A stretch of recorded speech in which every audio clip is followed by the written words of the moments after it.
Hello, my name is Andy Ruffner and I'm the Executive Director for the Hollywood Historical Society, and I'm very glad to be here at Hollywood Hills High School this morning with Isabella Rodriguez. Hello.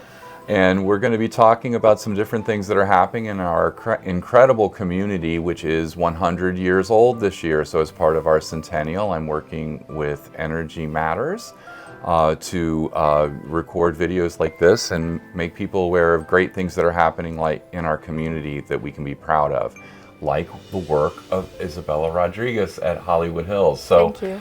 So tell us a little bit about this. I understand that you are the winner of the Global Girls Glow Visionary Lab. That's a long thing.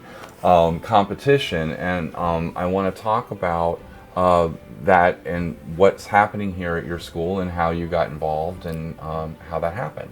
Okay, so as an immigrant student, I had to learn English from scratch 2 years ago.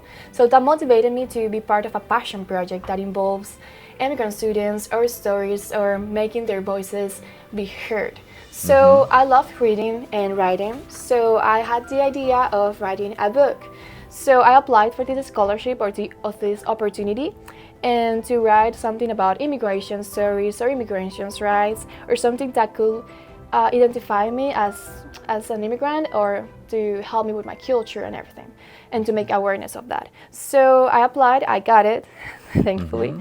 And I am very excited. I will be working on writing a book called Voices Beyond Borders, or in Spanish, Voces Sin Fronteras, and that will be about immigrant stories. So I'm from Venezuela, and like I said, I came to the United States 2 years ago, and it was really hard sometimes because I couldn't understand my teachers and my parents. It was very hard to see them working so hard for me, but it motivated me. So right now I will try to find students, I already got some of them, from different backgrounds or countries, cultures, so they can help me with like telling me their stories of immigration or how they came here or how they achieve all their accomplishments. So I'm going to write about that, and basically my main goal is to send a message of hope to all those communities or all those families that sometimes feel like their voices are unheard.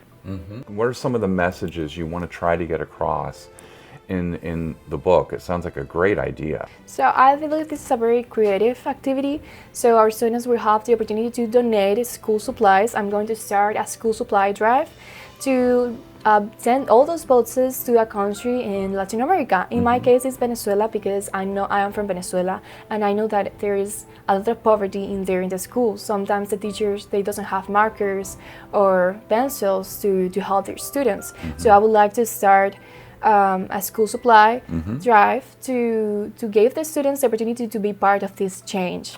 As president of Key Club, I know Key Club is an international organization that is about community service, and I'm very passionate about community service. So I really want to help people and to be part of the change of our world. That's wonderful. That's wonderful. You know, this is, we're heading into, if we're not all, we're already in it, right? Hispanic Heritage Month here. Yes.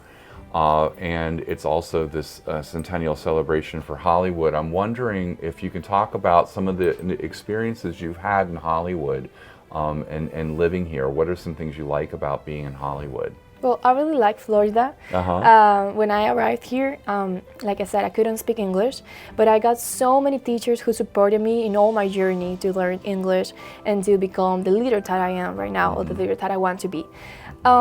Right now, I'm the secretary of the Hispanic Heritage Society, and to be honest, I love the Latino community in this school. And in Florida, I feel like we are all connected with our stories and our experiences.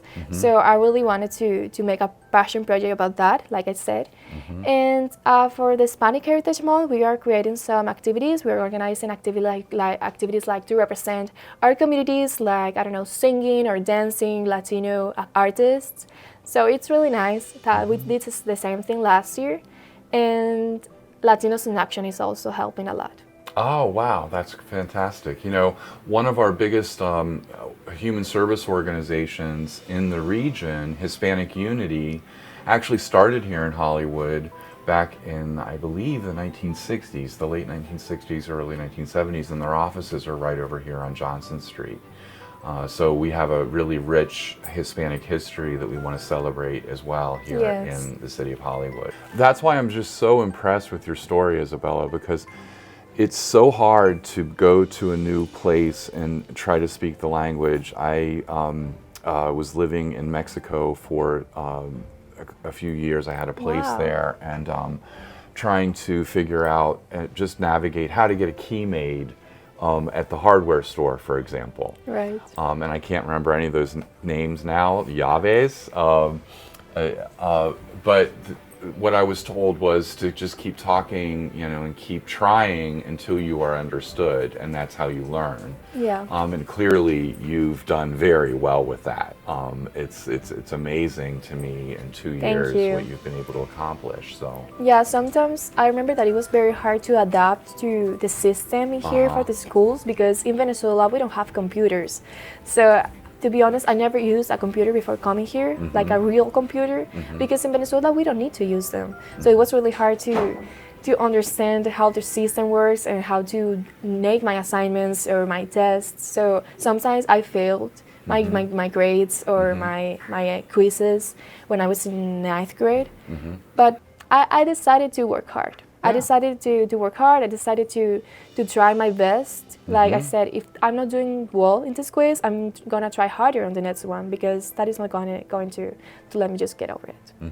Well, that's great. Well, this is all part of this really strange coincidence, because I was meeting with Claudia earlier this week and telling her about this project that I'm doing for Hollywood, for the Historical Society, where we're taking all of these films that were filmed here in Hollywood. So these are movies that were released in different eras, and we have 2 movies actually that we're going to be showing in October and November that are written and directed by guys who went to high school here at Hollywood Hills.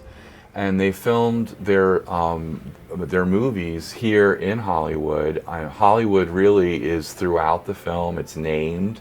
It says that they're in Hollywood while they're making it. And there's all these scenes that people will recognize in it. So we were talking about that, and we thought it would be a great idea to educate people about, here's somebody from this high school that had a dream and went all the way through and had famous Hollywood stars be in their movies. And the movies were really successful. They were art house. They were kind of art house films, we call them.